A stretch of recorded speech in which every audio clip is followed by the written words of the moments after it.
आज ये जो आग यहाँ पर लगी है बहुत ही सीरियस इस प्रकार का ये सारा मसला है।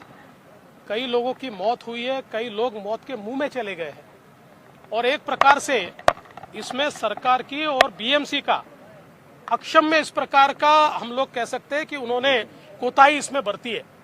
क्योंकि विशेष रूप से भंडारा की घटना में जहां 10 बालक जलकर मर गए, उस घटना के बाद सरकार ने घोषित किया था कि सारे हॉस्पिटल्स का हम लोग सेफ्टी ऑडिट करेंगे, फायर सेफ्टी ऑडिट करेंगे। ये तो बिना ओसी की बिल्डिंग, जहां पर मुख्यमंत्री जी कहते हैं कि कोविड को देखते हुए हमने मान्यता दी थी, सबसे पहले तो फायर ऑडिट यही करना चाहिए था। यहाँ पर कोई फायर ऑडिट नहीं किया गया। आज जब आग लगी तो अगर यहाँ पर रेस्क्यू की जगह होती तो लोगों को बचाया जा सकता था, लेकिन फायर ब्रिगेड को रेस्क्यू करने के लिए भी बहुत तकलीफ उठानी पड़ी।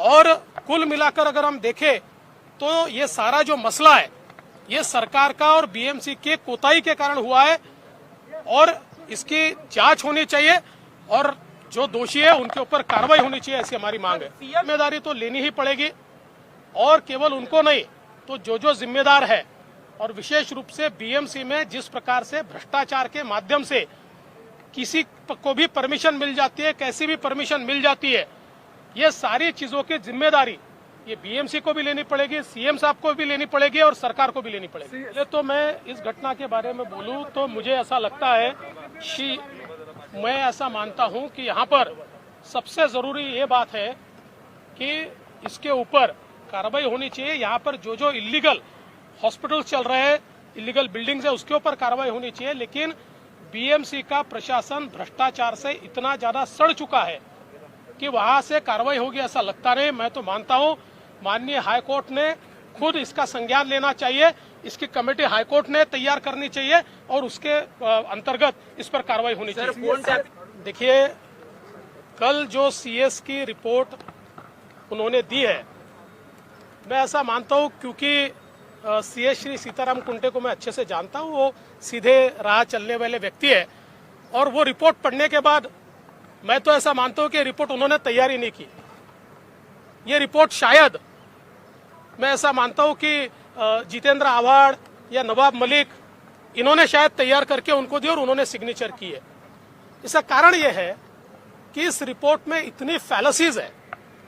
सबसे पहली फैलेसी क्या है तो वो ये है कि ये रिपोर्ट ऐसे कहती है कि जब नेशनल सिक्योरिटी का मुद्दा, पब्लिक ऑर्डर का मुद्दा ये उपस्थित होता है तभी इस प्रकार से टैपिंग किया जा सकता है और हमको गलत बताकर हमारे से परमिशन ली।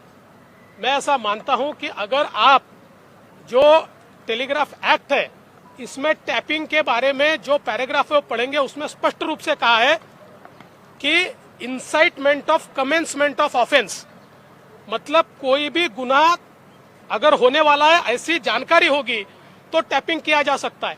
लेकिन उतनी लाइन इस रिपोर्ट में काट दी गई, मतलब ये रिपोर्ट ही फैब्रिकेट हो रहा है, उतनी लाइन ही काट दी गई है। मैं सवाल पूछना चाहता हूं कि एसीबी जिस समय टेलीफोन टैपिंग करती है उस समय कौन से कानून के तहत करते हैं? इसी के तहत करती है, incitement of commencement of offence, और इसलिए वहां नेशनल सिक्योरिटी नहीं होती, भ्रष्टाचार का मुद्दा होता है। दूसरा, ये जो रिपोर्ट है, इस रिपोर्ट में यह कहा गया है कि भाई रिपोर्ट खुले होने से कई अधिकारियों के ऊपर उसमें आंच आई या उनको बदनामी सहन करनी पड़ी। मैं सवाल पूछना चाहता हूं, रिपोर्ट खुला किसने किया? मैंने तो केवल कवरिंग लेटर दिया था।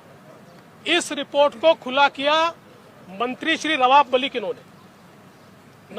इन्होंने किया। कई पत्रकारों ने उन्होंने भेजा हुआ रिपोर्ट मुझे भेजा कि नवाब मलिक जी ने ये मुझको रिपोर्ट भेजा है, और आप लोगों ने भी टीवी चैनल पर दिखाया कि नवाब मलिक जी ने रिपोर्ट वहां पर पब्लिक किया।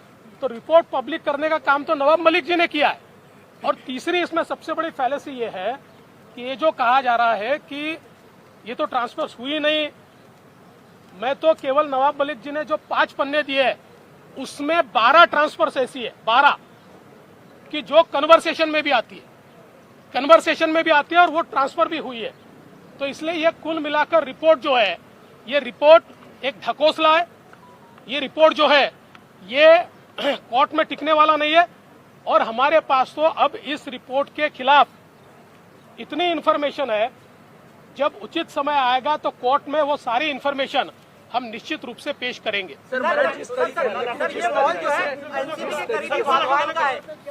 देखिए अभी ये मॉल किसके करीबी का है, इसके ऊपर जाने की जगह जो भी होगा, जिसका भी होगा, उसके ऊपर कार्रवाई होनी चाहिए।